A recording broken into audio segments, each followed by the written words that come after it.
And then came Justin Trudeau's disastrous open border immigration policies, which have caused an unprecedented strain on our healthcare, education, and other social programs. In just the last 5 years of Trudeau's tenure, Alberta grew by almost 600,000 people to more than 5 million, all while Ottawa throttled our most important job-creating industries and prioritized immigration away from economic migrants and instead focused on international students, temporary workers, and asylum seekers. Adding 600,000 people in 5 years is like adding half the city of Calgary or Edmonton in 5 years. Although sustainable immigration has always been an important part of our provincial growth model, throwing the doors wide open to anyone and everyone across the globe has flooded our classrooms, emergency rooms, and social support systems with far too many people. Miss Smith is at it again. Today is, what is it? It's Tuesday. February 24th. My name is Miloš Krajčnik. This is Canuck News. She's at it again, guys. Danielle Smith just announced another referendum for October. 9 questions.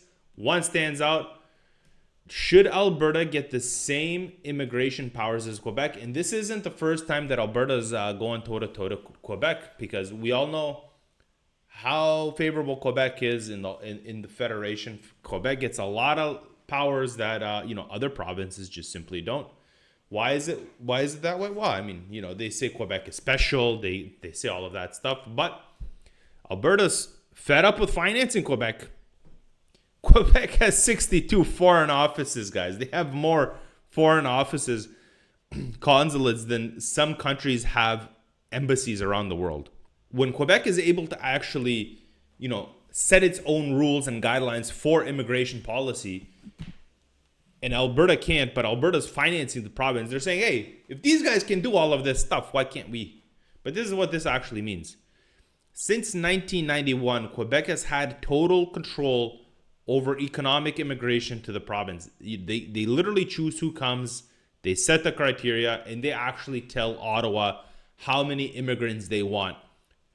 Literally no other province has this ability. Alberta doesn't, Ontario doesn't, BC doesn't, just Quebec. And now Danielle Smith is asking Albertans, why not us? Why is Quebec so special? But this isn't just about immigration, guys. It's about something bigger. The federal government is losing control over their provinces, and the provinces know it. Alberta Premier's bid for more provincial control over immigration and an announcement of a referendum is setting the table for negotiations with Ottawa, including over funding to support asylum seekers and other temporary residents, immigration experts say. On Friday, Alberta Premier Danielle Smith spelled out details of the immigration proposals she plans to put out to a provincial referendum in October. They include asking Albertans whether the province should take increased control over immigration, prioritizing economic migration. She also plans to ask Albertans if they would support a law restricting provincially funded healthcare, education, and other social services to Canadian citizens, permanent residents, and people with Alberta-approved immigration status. Albertans would be asked if temporary residents should have to wait 12 months to qualify for provincially funded social support and should have to pay toward healthcare and education. The proposals to exert more control over economic migration to the province are in line with those in Quebec. What we're looking at is a model very similar to what Quebec has had since 1991 with their Quebec-Canada Accord, where they have total control over economic migrants, Miss Smith says. There's a lot of key things that were just said in these couple of paragraphs, guys. A lot of key things. Since 91, guys, Quebec has had something, just no other province has this. So they're actually able to take control of immigration through this Quebec-Canada Accord. They're choosing who can come to the province as an economic migrant, and they're setting the selection criteria. Quebec is literally telling Ottawa how many migrants it wants, how many immigrants it wants, and no other province can do this. Alberta doesn't choose its economic immigrants. Ottawa does. Just like a number of other things that Ottawa gets to choose for all of the provinces. Saskatchewan isn't choosing its economic immigrants. Ottawa does. Ontario, BC, nobody does. Only Quebec. And the most obvious question is to start asking why. Why is it only Quebec? Why does Quebec get special powers that Alberta doesn't? And the federal government's answer has always been Quebec is unique, language, culture, distinct society. But that excuse wears thin very quickly, especially in times of strain. Because the issue isn't language anymore or culture, it's sovereignty. Quebec has demanded control, Ottawa gave it to them. Alberta is demanding the same thing, and Ottawa has no good reason to say no. And I want to highlight one thing in here, which is key. Asking Albertans if they would support a law restricting provincially funded healthcare, education, and other social services to Canadian citizens, permanent residents, and people with an approved immigration status. And then asking Albertans if temporary residents should have to wait 12 months. So essentially, what this means is they would put up mechanisms that if you're only a temporary resident and you're not paying into the actual provincial healthcare system, education system, and all of that, you won't get special treatment. You will not get these welfare checks. You will not be able to come and be a burden on society. You will have to pay in. If you pay in, you'll get the services. If you don't, too bad. Go somewhere else. And that's that level of scrutiny. What it's going to do is essentially just going to deter people that don't want to be productive members of society. Not saying that all immigrants are trying to abuse the system. That's not what I'm saying. But those of them that want to abuse the system are not going to want to move to Alberta because they're not going to have any incentive to abuse the system. It's a pretty clever thing that she's doing. Richard Curland, a Vancouver-based immigration lawyer and policy analyst, said for Alberta and other provinces, the issue of more power over immigration has been a source of tension with Ottawa for some time. He said that Alberta Premier's announcement of a referendum on immigration was as much a bid for more power over which newcomers come to the province as a bid for more cash from the federal government. Ottawa in the past few years has given large sums to Quebec to help house asylum seekers after the provincial government publicly aired its grievances over the cost of supporting refugee claimants. The bigger picture is setting the table for negotiation. That is what is really going on now, Mr. Curland said. Alberta will make noise about the cost of healthcare for asylum seekers and temporary residents, and Ottawa will turn on the spigot. It's a play for money. And this is really where I want to take a break here, pump the brakes, because immigration lawyer Richard Curland said the quiet part out loud, guys. This referendum isn't just about immigration powers, it's about money. Here's how the game works. Quebec publicly complained that the cost of asylum seekers of housing these people, right? In Ottawa, what does Ottawa always do? They just give money. They give the billions to Quebec. But Quebec just gets funneled money from all parts of the country.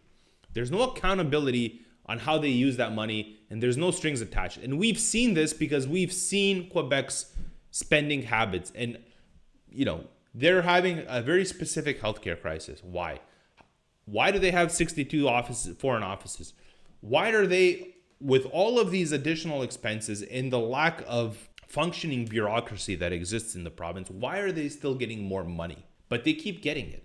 And Smith is watching this happen, and she's saying, I don't want to do this, but I want these immigration powers. And so she's announcing a referendum. That's the smart thing to do. Why wouldn't you want to announce a referendum? Make some noise about asylum costs, and then you demand those immigration powers, and you wait for Ottawa to give you some money, or they actually give you those immigration powers. What did Curland say? Alberta will make noise about the cost of healthcare for asylum seekers and temporary residents, and Ottawa will turn on the spigot. This is the Quebec playbook. Complain publicly, threaten sovereignty, and get paid. Works every time. Works like a charm, because Ottawa is terrified of provincial governments asserting independence, guys. So they throw money at the problem, and Smith knows this. She watched Quebec do it for decades, and this is what Quebec actively does. And now Alberta's saying, we want those same provincial powers. We want to control our own immigration. Let's keep it going, guys. On Friday, a spokesperson for Saskatchewan, Premier Scott Moe, restated a demand previously made in 2022 that the province be given powers over immigration similar to Quebec's. Both Alberta and Saskatchewan have also been asking Ottawa to increase the number of immigrants they can nominate for permanent residence. Jill McAllister Lane, the Saskatchewan government's executive director for communications, said Saskatchewan's demand for similar authority over immigration as Quebec is still on the table in Ottawa. The 1991 accord between the federal government and Quebec grants the latter more far-reaching powers over immigration than any other province. It gave Quebec exclusivity for selecting economic immigrants in the province. Quebec can also set the criteria for choosing them and can advise Ottawa on the number of immigrants it wants.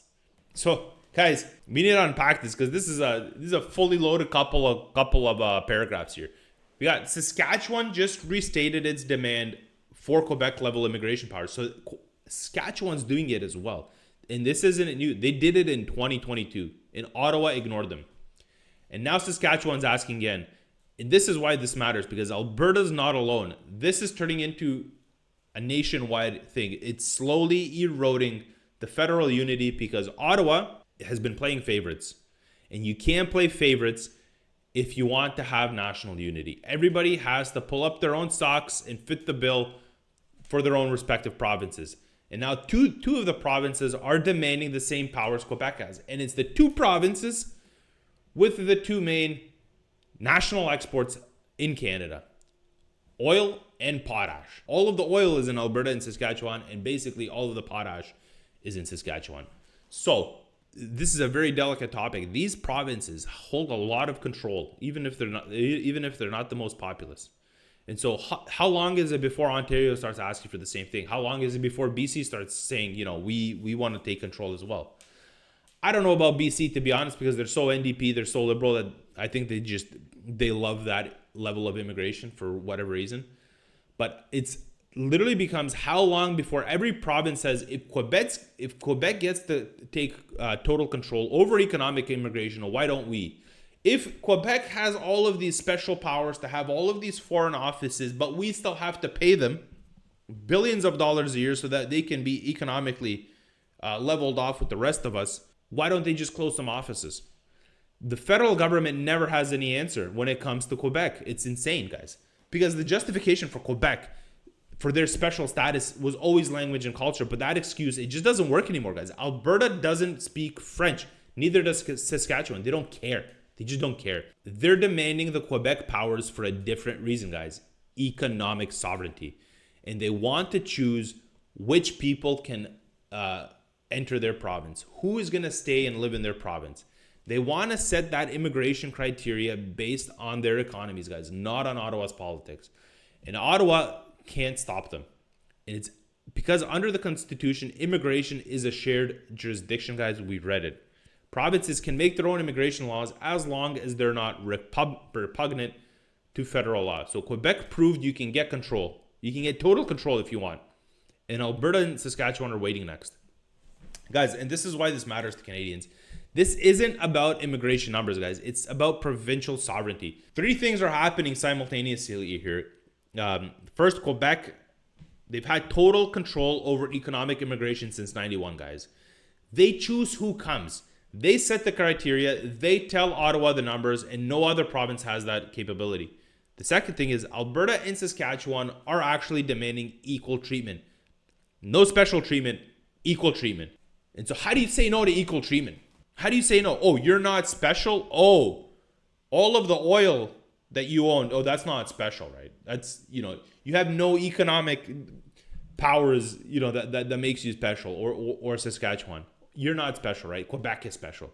But if Quebec can actually control its economic immigration, why can't every other province? It's a key question. And the third thing is the federal government has no legitimate argument against this. The Constitution allows for provinces to make immigration law. And Quebec set the precedent.